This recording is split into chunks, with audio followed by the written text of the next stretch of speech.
Bienvenue sur la panafricaine Médian. C'est toujours avec le même plaisir que je vous retrouve pour ce nouveau numéro de votre émission Le Débrief.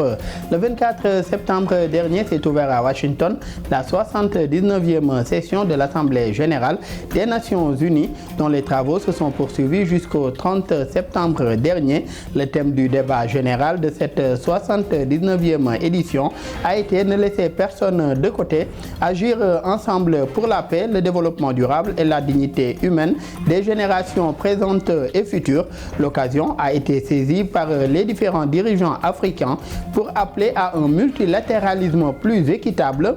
La 79e session a également été l'occasion pour les États présents d'adopter le pacte pour l'avenir afin de dessiner un avenir meilleur pour l'humanité éprouvée par les guerres, la misère et le réchauffement climatique.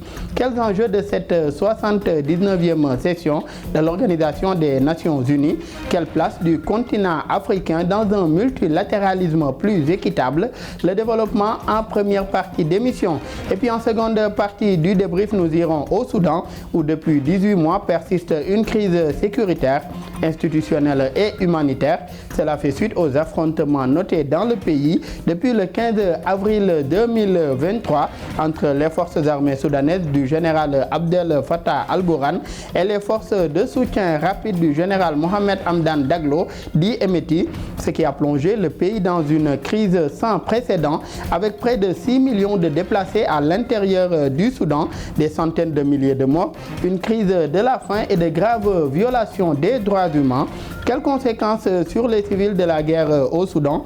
Quelles solutions concrètes pour une sortie de crise?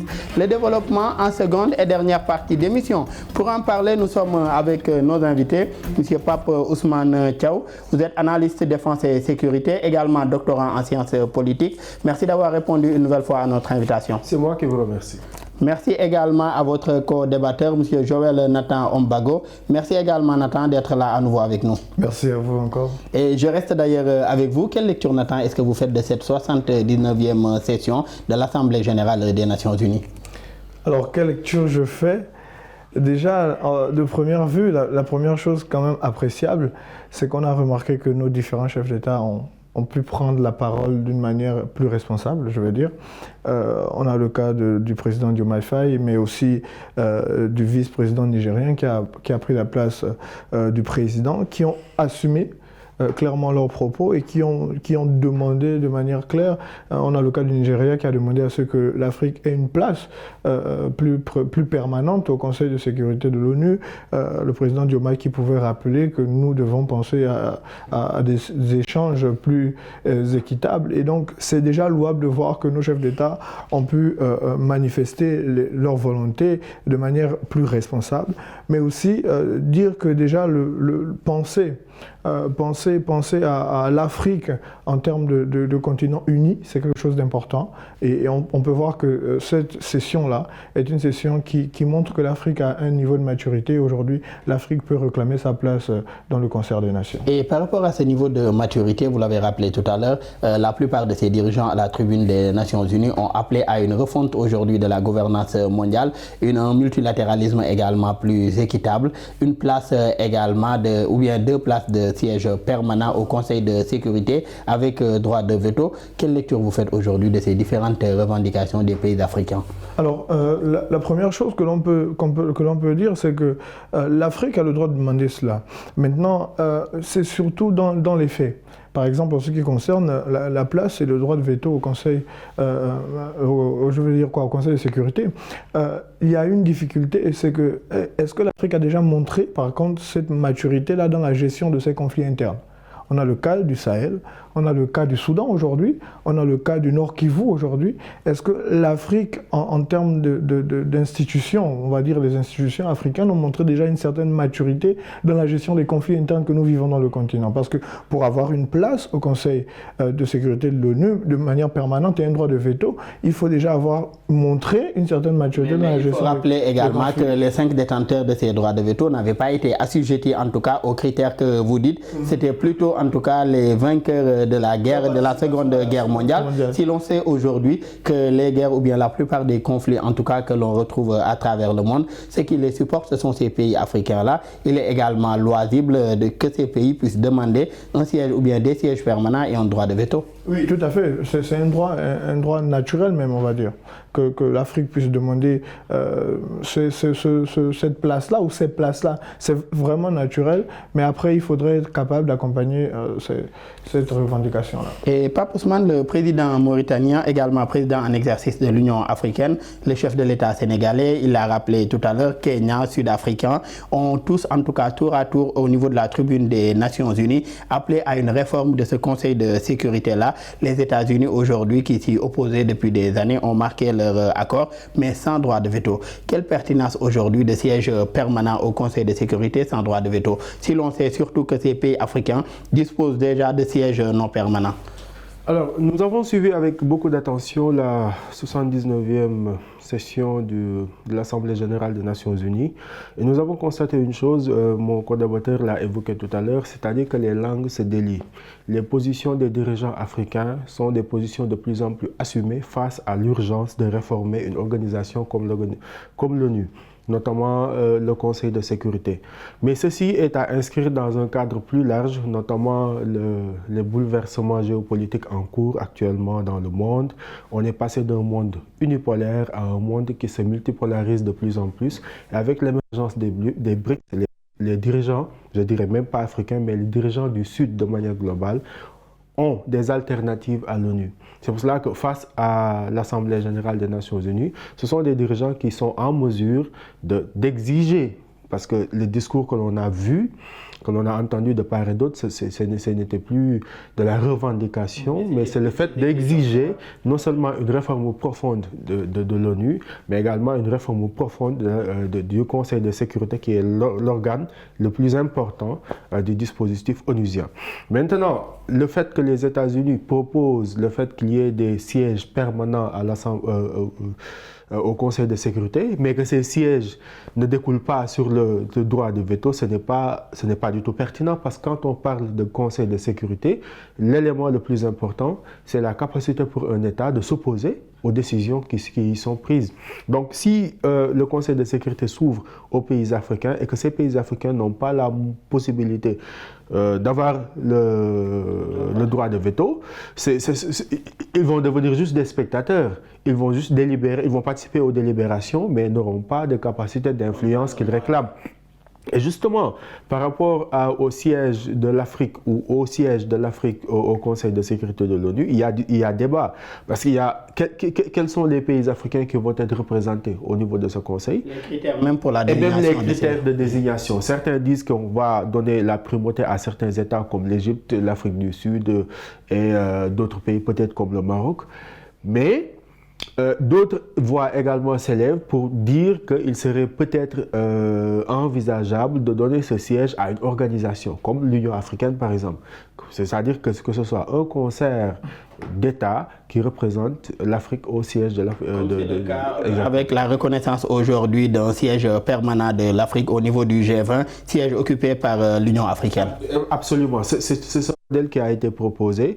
Et même avec ce modèle, va se poser encore la question de savoir quelles seront les conditions qui seront définies pour qu'un État puisse être représenté dans le. Vous l'avez dit tout à l'heure, cette refonte aujourd'hui de la gouvernance mondiale est une exigence des États africains en tout cas, ou des chefs d'États africains. C'est d'ailleurs dans ce cadre, en marge de la 79e session de l'Assemblée générale de l'ONU, qu'a été adopté ce qu'il convient d'appeler le pacte pour l'avenir, un pacte qui présente sur plus de 20 pages, 56 actions dans les domaines allant de l'importance du multilatéralisme au respect de la charte de l'ONU, au maintien de la paix, de la réforme des institutions financières internationales.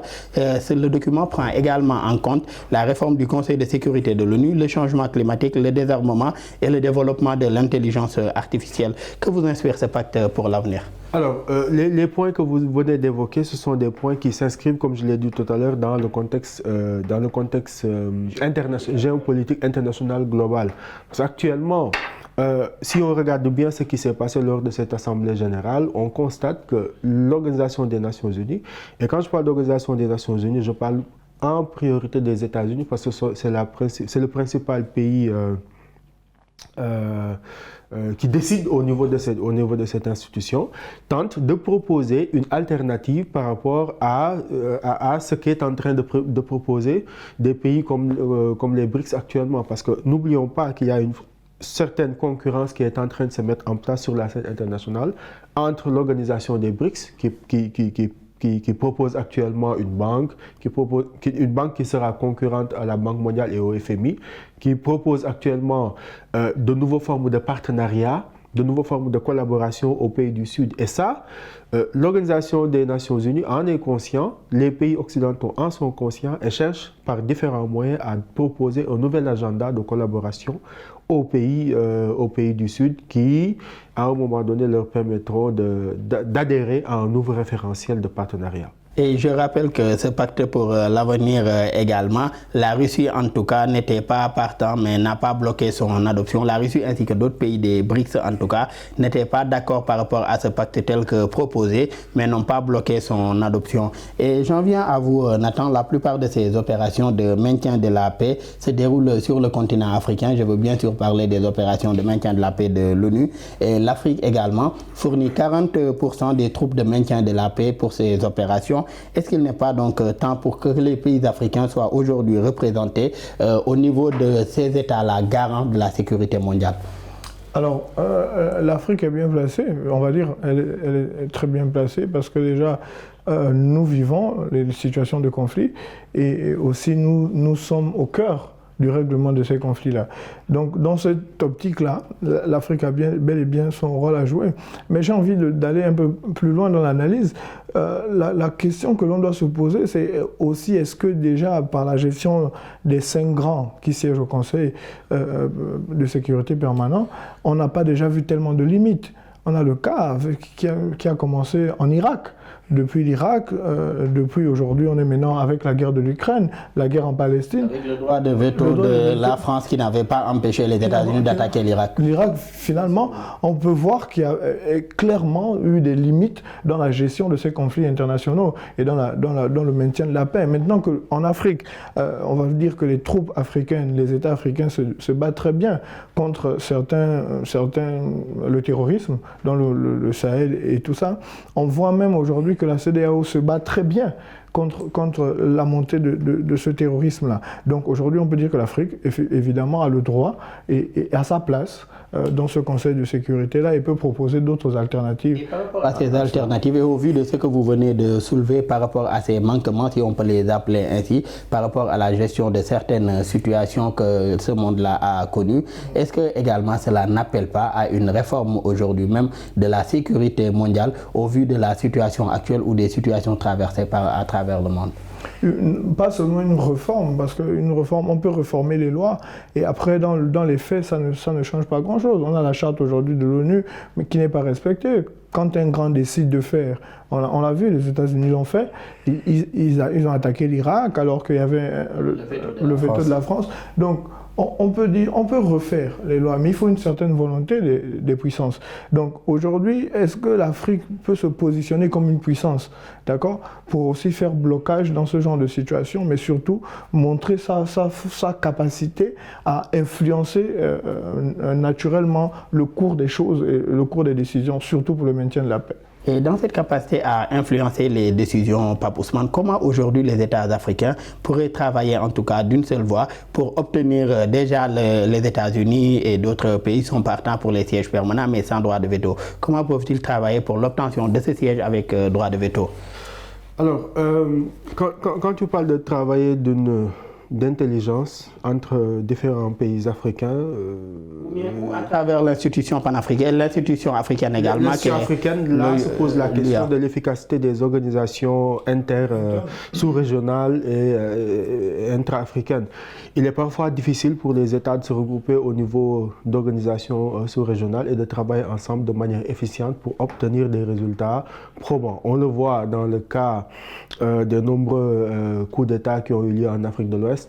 Les États ne sont jamais parvenus à des accords à fédérer leur point de vue pour pouvoir lutter contre ça. Les États également, par rapport à la lutte contre le terrorisme, ne parviennent pas à harmoniser leur politique de lutte contre ce phénomène. Donc, moi je considère qu'il sera à un moment donné difficile pour les États africains, notamment en Afrique de l'Ouest, d'harmoniser leur politique et d'harmoniser également leur position, bien qu'ils aient l'air d'accord sur le principe. Mais le fait d'harmoniser leur position, notamment sur le fait de savoir quel sera l'État qui sera représenté au sein du Conseil de sécurité, là, cela peut poser problème. Est-ce qu'aujourd'hui, avec le principe de subsidiarité qui existe entre les communautés économiques régionales et l'Union africaine, est-ce qu'aujourd'hui l'harmonisation déjà avec la répartition aujourd'hui des différentes communautés, est-ce qu'aujourd'hui à travers ces communautés économiques régionales ne pourrait pas se passer cette harmonisation des points de vue, que ce soit les positions des pays de l'Ouest, des pays de l'Est, des pays du Maghreb et j'en passe? Alors, justement, c'est ce que je disais tout à l'heure, ce sera difficile d'harmoniser les positions sur cet aspect, parce que déjà, qu'est-ce qu'ils ont dit? Ils ont dit, il a été évoqué que l'on aura 2 sièges, mais 2 sièges occupés par quels États? Déjà, il y a des rivalités évidentes entre l'Égypte et l'Éthiopie, donc ce sera difficile pour les États africains de donner un siège à l'Éthiopie et pas un siège à l'Égypte. Par rapport au Maroc, si vous donnez un siège au Conseil de sécurité au Maroc, l'Algérie pourrait se braquer, etc., etc. Il y a beaucoup de rivalités qui n'ont pas encore été résolues sur le plan diplomatique pour qu'on puisse d'une seule voix aspirer à quelque chose de solide au niveau du Conseil de sécurité. Et là aussi, je l'ai dit tout à l'heure, le fait que les États-Unis proposent aux États africains 2 sièges, mais 2 sièges sans droit de veto, cela rend cette démarche pas très intéressante pour les États parce qu'ils seront des États spectateurs. Ils seront dans l'Assemblée délibérative, mais ils n'auront pas la possibilité d'empêcher, de poser de leur poids pour empêcher certaines décisions. Parce que n'oublions pas, en 2003, qu'est-ce qui s'est passé lors de l'invasion de l'Irak? Il y a eu le veto de la France, mais les États-Unis sont passés outre parce qu'ils considéraient justement qu'ils avaient la capacité, aussi bien militaire, diplomatique et politique, de passer outre les décisions du Conseil de sécurité pour faire avancer leur politique. Parce que n'oublions pas que la guerre est la continuation de la politique par d'autres moyens. Selon vous, quelle place est de l'Afrique dans un multilatéralisme plus équitable, puisque cela a été le maître mot, surtout à cette 79e session de l'Assemblée générale de l'ONU? Alors, je l'ai évoqué tout à l'heure, actuellement nous sommes en face d'une multipolarité qui est en train de s'accroître. Les pays africains disposent de plus en plus d'options par rapport à leur logique de collaboration, la logique de partenariat, que ce soit économique, politique, diplomatique.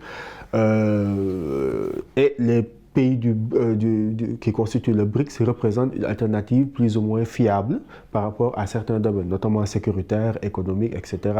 Maintenant, le multilatéralisme, cela va se jouer en ce sens. Les pays africains ont d'autres alternatives et justement, c'est là une des raisons pour lesquelles le discours des présidents africains a plus ou moins rien de nouveau, certes, mais il y a plus d'affirmation de leur position, notamment par rapport aux positions culturelles, à l'influence culturelle de l'Occident. Le président Diomaye l'a dit que nous n'accepterions plus le fait que les Occidentaux puissent venir nous imposer leurs valeurs culturelles qui ne sont pas forcément les nôtres.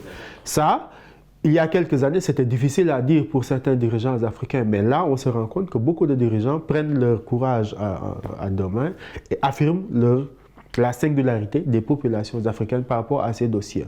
Maintenant, sur le plan économique, un nouvel agenda a été proposé, mais justement, les pays africains pourront faire une petite comparaison entre l'agenda qui a été proposé par l'ONU et l'agenda qui sera proposé par d'autres partenaires.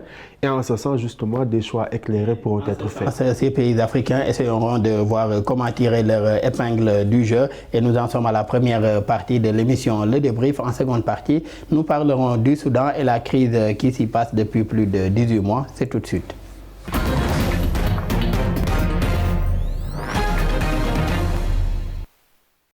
De retour pour la seconde et dernière partie de votre émission Le Débrief que nous démarrons avec Pape Ousmane Thiaw. D'ailleurs, Pape Ousmane, 18 mois de guerre et de crise, c'est ce que vivent en tout cas les Soudanais à cause de tensions entre le président de la transition soudanaise et le chef des paramilitaires. Quelle lecture vous faites aujourd'hui de la persistance de cette guerre au Soudan?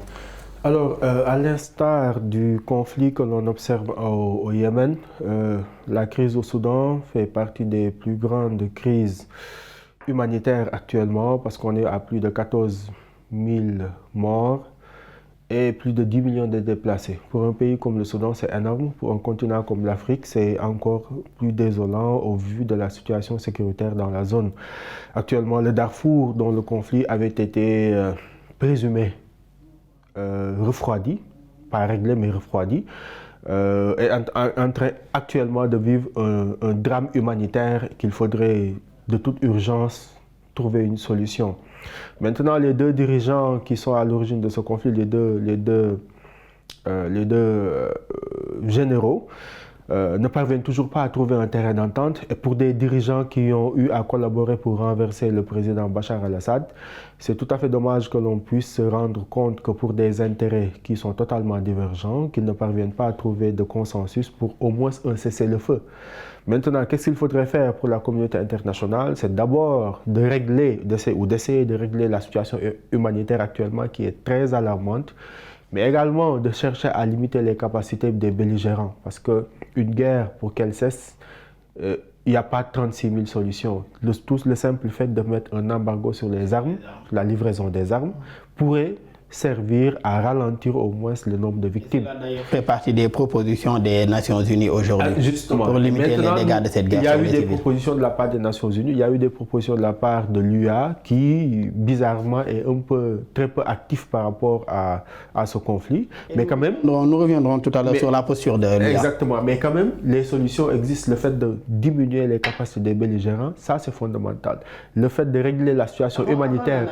Pape Ousmane, aux solutions, qu'est-ce qui explique qu'après un an et demi aujourd'hui de guerre, des dizaines de milliers de morts, comme vous l'avez rappelé, et des millions de déplacés, qu'une solution ne puisse toujours pas être trouvée, ce malgré les efforts ou bien les différentes tentatives de rapprocher les deux parties?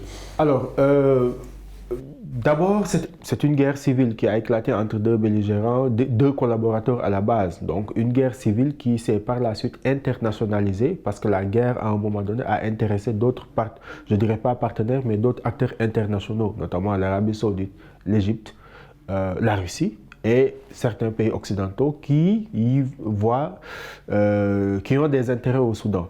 Maintenant, les ces différents pays cités aujourd'hui tentent, en tout cas, sont à l'origine des différentes médiations pour rapprocher les deux parties et arriver à une solution durable. Oui, justement. Donc, les prétentions des deux parties sont très éloignées. Les différentes tentatives de médiation qui ont été faites depuis le début échouent, souvent au dernier moment. Pourquoi? Parce que tout simplement, les deux parties ne voient pas d'utilité de parvenir à un accord. Et malheureusement, c'est au détriment de la population civile. Maintenant, qu'est-ce qu'il faudrait faire? Maintenant, le constat est le suivant. La situation, elle est vraiment désolante. Et cela, l'origine de tout ça, c'est le fait que, justement, chaque partie cherche à tirer la corde de son côté et ne veut pas lâcher du lest pour que l'autre partie puisse bénéficier de Et dans tout cela, ce sont les civils soudanais qui en pâtissent. Et j'en viens à vous, Joël Nathan. Quelles conséquences, selon vous, de cette guerre des généraux, si je peux l'appeler ainsi, les généraux Al-Bourhan et Daglo, sur les populations civiles soudanaises? Nous l'avons rappelé tout à l'heure, plus de 14 000 morts depuis 18 mois, près de 6 millions également de déplacés internes, une crise de la faim et j'en passe. Alors c'est très dommage parce que pour des conflits qui sont à la base politique, puis militarisés, on se retrouve avec une population qui en pâtit. Et là, ça montre encore que l'un des gros problèmes que l'on a en Afrique, ce sont les égos personnels qui deviennent institutionnels, je veux dire. Il y a ce problème-là et aujourd'hui, on voit que les populations en pâtissent, évidemment, plus de dizaines de milliers de morts, mais ça, ce sont les chiffres officiels. On sait que souvent, c'est beaucoup plus. Et on a les cas de viol sur les femmes. Et justement, en termes de déportés, ce sont les femmes qui sont le plus déportées, plus de 5,3 millions de femmes déportées. Et aujourd'hui, on a plus de 6 millions de femmes déplacées depuis décembre 2023. Effectivement. Et ensuite, on a encore des femmes, plus de 160 000 femmes enceintes qui sortent de ce conflit-là aujourd'hui. Où iront-elles? Qu'est-ce qu'elles vont faire de leur existence? C'est des grandes questions qu'il faut se poser. Et il a parlé tout à l'heure de régler ce problème humanitaire-là, de voir ça, parce qu'en ce moment, le Soudan pleure. Et ce n'est pas seulement que politiquement, mais c'est surtout la population qui est en train de mourir. Et vous l'avez rappelé tout à l'heure, cette crise également, les conséquences sont beaucoup plus notées également sur les femmes et les enfants, ces couches-là de la société soudanaise. Comment donc mieux, en tout cas, face à la situation actuelle, veiller à la protection de ces couches-là que sont les femmes et les enfants face à cette guerre qui se poursuit au Soudan? C'est compliqué quand même parce que c'est une guerre civile. C'est une guerre civile. Une guerre civile, c'est peut-être pas comme en Ukraine avec la Russie. Une guerre civile, ça englobe après des conflits culturels, ça englobe après des conflits ethniques. Ça veut dire que ça s'élargit souvent beaucoup plus loin que le cadre politique. Et ça veut dire qu'en réalité, à ce moment-là, on retrouve trop de volonté impliquée dans cela. Ça veut dire que pour trouver les solutions aussi, c'est beaucoup plus compliqué. Mais au niveau des organismes internationaux et peut-être des forces africaines présentes, déjà commencer à chercher à protéger ces enfants-là et ces femmes-là, peut-être pas faire des boucliers humains, mais trouver des endroits où les mettre à l'abri pendant cette période de crise, le temps qu'on trouve des solutions pour arrêter, trouver un cessez-le-feu et désarmer. Moi, je dirais, c'est beaucoup mieux de désarmer les partis. Mais il faudrait d'abord qu'il y ait aujourd'hui cette stabilité pour arriver à ce désarmement, d'où l'importance également de l'embargo sur les armes soulevé tout à l'heure par Pape Ousmane Thiaw. Également, beaucoup de ces populations aujourd'hui se déplacent vers le Tchad voisin, ce qui accentue la crise humanitaire au Soudan et même chez son voisin également. Et j'en reviens à vous, Pape Ousmane. En septembre dernier, la situation dans la ville d'El Fasher, ravagée par les combats, a inquiété la communauté internationale et les paramilitaires du général Mohamed Hamdan Daglo y ont lancé une offensive massive. Les forces également sous-armées soudanaises du général Al-Bourhan ont pour leur part entrepris une offensive au niveau de Khartoum. On voit aujourd'hui une guerre à El Fasher et même la situation à El Fasher aujourd'hui. Si on y reste, quelle lecture faites-vous aujourd'hui de la situation surtout notée dans ces localités que sont El Fasher et aujourd'hui Khartoum? Alors moi j'ai suivi l'évolution de ce conflit depuis son éclatement. Et la première remarque que j'avais faite dès le départ, c'est que les combats étaient plutôt de faible intensité. Mais qu'est-ce qui s'est passé? C'est que depuis quelque temps, depuis plus d'un an, avec les mois qui ont suivi le déclenchement de ce conflit, on s'est rendu compte que les capacités des différents belligérants ont été améliorées et les capacités de nuisance des forces armées en opposition ont été largement améliorées, de telle sorte que l'intensité du conflit a largement augmenté et au détriment des populations locales. Maintenant, les différents théâtres d'affrontement que l'on peut observer actuellement, notamment à Khartoum et la ville que vous venez d'évoquer, démontrent justement des capacités de nuisance de ces deux forces en opposition. Et ça, c'est malheureusement au détriment de la population soudanaise qui a enregistré, je le rappelle, plus de 10 millions de déplacés, dont la majorité sont des femmes et des enfants. Et surtout, justement, il y a eu c'est-à-dire un des généraux, dont le nom m'échappe, a participé largement au recrutement de combattants au niveau du Yémen. Et c'est en ce sens qu'il y a eu des combattants qui viennent actuellement du Yémen, en plus de l'éternel sujet des enfants combattants que l'on retrouve dans la plupart des conflits actuellement dans le monde. Et ça, ce sont des sujets qu'il faudrait évoquer et tenter de résoudre. Et avec cette exacerbation de la guerre, vous l'avez rappelé, qui au début en tout cas c'était une crise à faible intensité, mais de plus en plus avec les deux généraux qui se renforcent en armement, on a l'impression que la situation est davantage exacerbée. Avec cette situation-là, beaucoup d'ailleurs craignent également que la situation ne s'amplifie et atteigne ou bien ne fasse revivre aujourd'hui la crise qu'a connue le Darfour. Quelle lecture vous faites par rapport à ça? Oui, le Darfour, je l'ai dit tout à l'heure, on avait pensé à un moment donné que le conflit était pas résolu, mais quand même éteint. D'ailleurs, je me souviens, il y a un an, je crois, un des dignitaires religieux sénégalais était allé là-bas pour une mission de médiation qui avait plus ou moins bien réussi, selon les informations qui me revenaient. Et il était revenu au Sénégal, acclamé par l'opinion, considérant qu'il a joué un rôle en tant que civil dans la résolution de ce conflit. Et quelques temps plus tard, avec l'évolution de ce conflit, nous avons vu que la situation au Darfour s'est nettement détériorée.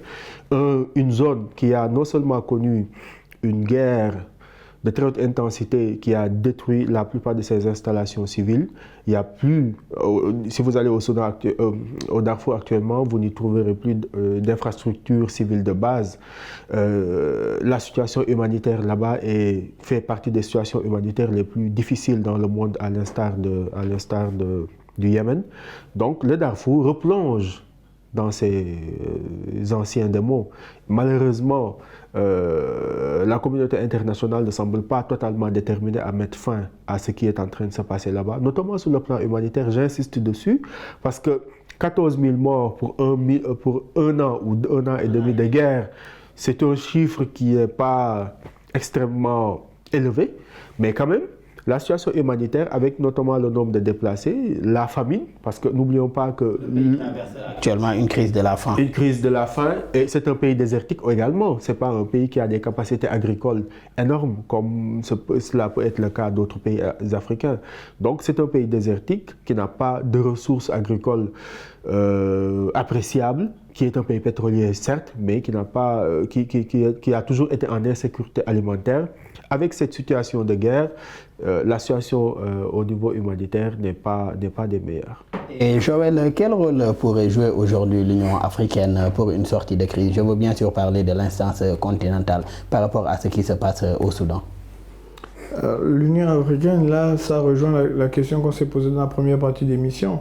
C'est-à-dire encore voir cette instance-là qui doit marquer le pas en ce qui concerne la gestion des conflits et montrer que l'Afrique, justement, est arrivée à maturité dans sa capacité à gérer les conflits. Et là, déjà, la première chose, c'est peut-être se plonger sur le plan humanitaire. Le plan humanitaire parce que là, on a un gros problème, le problème de la famine qui s'étend. Le problème au niveau de la sécurité des jeunes filles, des femmes, dans cette zone-là, l'Union africaine devrait déjà commencer par envoyer, on va dire, des denrées alimentaires, des produits de première nécessité, une capacité aux soins. Parce qu'il y a aussi ça, cette question-là, de la question des soins. Et ensuite, maintenant, se positionner aussi comme étant un négociateur pour essayer d'établir la paix, ou aussi, mais si on ne peut pas l'établir en négociant, essayer d'imposer la paix. L'Union africaine, je pense, devrait avoir la capacité et les moyens d'imposer cette paix-là de force, on va dire, parce que c'est notre instance quand même décisionnelle au niveau africain. Ce qui ne sera pas chose aisée si l'on sait que déjà les deux parties aujourd'hui, les positions sont assez divergentes. Ouais. Et par rapport à ce que vous disiez tout à l'heure, les besoins sociaux de base des populations, on voit également les différentes agences onusiennes, que ce soit le Programme alimentaire mondial, l'UNICEF ou d'autres, en tout cas, instances onusiennes qui travaillent aujourd'hui à venir en aide à ces populations déplacées internes qui sont encore au Soudan ou bien même à l'autre bord de la frontière au niveau du Tchad, en leur venant en aide pour ce qui est des denrées alimentaires, des besoins en soins et autres besoins en tout cas humanitaires de base. Oui, mais c'est ça aussi le gros problème. Parce qu'on est dans une situation, on va dire, on est en exercice. Je vais prendre ce cas, nous sommes en exercice dans ce genre de conflit. Parce que nous venons de réclamer des sièges au Conseil de sécurité de l'ONU. L'Afrique vient de réclamer des positions plus importantes, une meilleure place dans le multilatéralisme. On est en train de réclamer des positions. Mais dans la gestion, dans la pratique, est-ce qu'on montre qu'on mérite ces places-là? C'est ce qu'il disait au départ. C'est déjà que même dans la prise de position, on a trop d'avis divergents entre nous. Et ce qui fait qu'en interne, si on ne peut pas s'organiser, l'extérieur aura du mal à nous faire confiance. C'est quand même compliqué à ce niveau-là parce que si à chaque fois qu'on a des problèmes en interne, il faut crier à l'ONU, il faut crier aux agences internationales, à quel moment on sent que l'Afrique est déjà responsable pour se gérer elle-même? Votre proposition, c'est de miser sur des solutions africaines aujourd'hui, des solutions internes aux problèmes que rencontrent les pays africains. Et Pape Ousmane, vous, quelle lecture, selon vous en tout cas, quel rôle pourrait jouer l'Union africaine face à ce qui se passe depuis 18 mois au Soudan entre le général Al-Bourhan et le général Daglo? Alors, entre le général Al-Bourhan et le général Daglo, il se pose d'abord un problème de bonne foi dans les négociations. Parce que ce qu'on a constaté depuis quelques années, c'est que depuis quelque temps, c'est que les différentes négociations qui ont été entreprises par les acteurs internationaux, que ce soit des acteurs africains ou internationaux, échouent au dernier moment parce qu'il y a le sentiment que les négociations ne sont pas faites sur la base de propositions concrètes déjà, mais de propositions réalisables et de propositions de bonne foi. Donc il y a un souci de bonne foi, mais aussi un souci de coordination de la part des différents acteurs internationaux qui veulent intervenir dans le but de résoudre ce conflit. Et là, on voit que justement, les différentes initiatives de la paix qui sont mises en place échouent souvent au dernier moment à cause de cet état de fait. Maintenant, l'Union africaine, on l'a dit tout à l'heure, sa position reste à... en tant qu'analyste, nous voyons que l'Union africaine n'est pas très active sur le théâtre d'opération. Il n'y a pas également eu de proposition d'une force d'interposition, une force africaine d'interposition, et pourtant cela fait partie des prérogatives de l'Union africaine et même de la CEDEAO, mais bon, on est loin de la CEDEAO. Et justement, ces lacunes sont de nature à non seulement, je ne dirais pas exacerber le conflit, mais rendre difficile tout effort de résolution ou d'apaisement au niveau local. Parce que comme je l'ai dit tout à l'heure, ce sont les populations civiles qui en souffrent le plus et les différents belligérants n'hésitent pas à s'armer. Leur capacité militaire augmente de jour en jour, soutenus par des partenaires étrangers. Et ces partenaires étrangers surtout... Vous venez de soulever aujourd'hui que ce sont les populations qui en pâtissent le plus. Au début également de vos développements, vous aviez parlé de bonne foi. Est-ce qu'il n'est pas temps également pour les deux belligérants de mettre en avant, au-delà de leurs divergences idéologiques, personnelles, de leur ego et tout, est-ce qu'il n'est pas temps également de mettre en avant l'intérêt aujourd'hui des Soudanais, puisque également ce sont ces populations soudanaises qui en pâtissent par rapport à ce conflit-là qu'on voit dans le pays? Alors pour répondre à cette question, il faudra juste se poser la question de savoir qu'est-ce qui est en jeu. Un pays immensément grand déjà sur le plan géographique, mais très riche sur le plan pétrolier. Également plusieurs opportunités minières, pas seulement le pétrole. Également une place, le Soudan, n'oublions pas que c'est un pays qui est positionné de manière géographique. Il a une position géographique intéressante dans la zone entre l'Égypte et l'Éthiopie, qui a un accès à la mer au golfe d'Aden, également qui constitue le principal point de passage pour le pétrole du Sud-Soudan, etc., etc. Donc il y a énormément d'enjeux qui font que les différents généraux, les deux généraux ne parviennent toujours pas à trouver d'entente. Donc c'est une guerre civile. Et comme il l'a dit tout à l'heure, le drame avec une guerre civile, c'est que à la fin du conflit, les efforts de réconciliation qu'il faudra mettre en place seront colossaux, tout simplement parce que... À cause des différentes ramifications. Parce qu'il y a eu des ethnies qui se sont affrontées, les Arabes et peut-être les Noirs. Il y a eu des familles qui ont été détruites, souvent détruites par des gens qu'ils connaissent. Et c'est souvent très difficile, dans ce contexte, d'avoir une réconciliation nationale. C'est pour cela que quand une guerre civile éclate, souvent ça dure très longtemps. Et les efforts de cicatrisation au niveau national également durent très longtemps parce que justement les blessures étaient très très profondes. Voilà. Également. Et Joël, des enquêteurs indépendants mandatés par le Conseil des droits de l'homme de l'ONU parlent de graves violations des droits humains commises au Soudan et assimilables même à des crimes de guerre et crimes contre l'humanité. Vous, quelle responsabilité pensez-vous aujourd'hui qu'a la communauté internationale pour mettre fin, en tout cas, ou bien même stabiliser la situation présentement au Soudan? Oui, mais ces observations-là sont claires. Après, même avant observation, on sait que les conséquences d'une guerre, surtout une guerre civile, c'est crimes de guerre, c'est violation des droits de l'homme évident. Et là, avant d'arriver à la communauté internationale, on revient encore à la question de l'Union africaine et donc des instances africaines. Il faudrait qu'à notre niveau, au niveau africain, on ait des instances qui soient fortes et capable d'arrêter des criminels de guerre. les saisir. Et c'est là où c'est compliqué parce qu'on se rend compte que c'est difficile à faire dans les faits. Mais pour ce cas-là, on a également connu, je parle sous le contrôle de Pape Ousmane Thiaw, qui est spécialiste en sciences politiques, on a connu l'exemple des tribunaux pénaux internationaux, des cours ad hoc qui ont eu lieu après des guerres civiles. On met par exemple en place un tribunal ad hoc chargé en tout cas de juger les crimes commis au cours de cette guerre civile-là. Oui, mais après, souvent c'est trop tard. Quand je dis c'est trop tard, c'est que les faits sont déjà souvent passés. Alors que on peut... La justice va être rendue aux victimes. La justice va être rendue, mais avant d'arriver à la justice à qui doit être rendue, il faudrait aussi qu'on pense à arrêter le phénomène. Qu'est-ce que je veux dire par là? Lancer des mandats d'arrêt contre ce genre de personnes, des sanctions contre des tels dirigeants. Parce qu'à ce moment-là, ils ne sont plus que dans une guerre politique, ils sont en train de détruire le peuple. Ce sont les civils qui en pâtissent le plus. Pape Ousmane, est-ce que l'exemple d'un tribunal ad hoc, mais bien sûr à l'issue de cette guerre, puisqu'il faudrait d'abord arriver à une solution aujourd'hui pour un retour de la paix au Soudan, avant de penser à aujourd'hui un tribunal ad hoc pour juger ce qui a été commis comme crime contre ces populations civiles-là?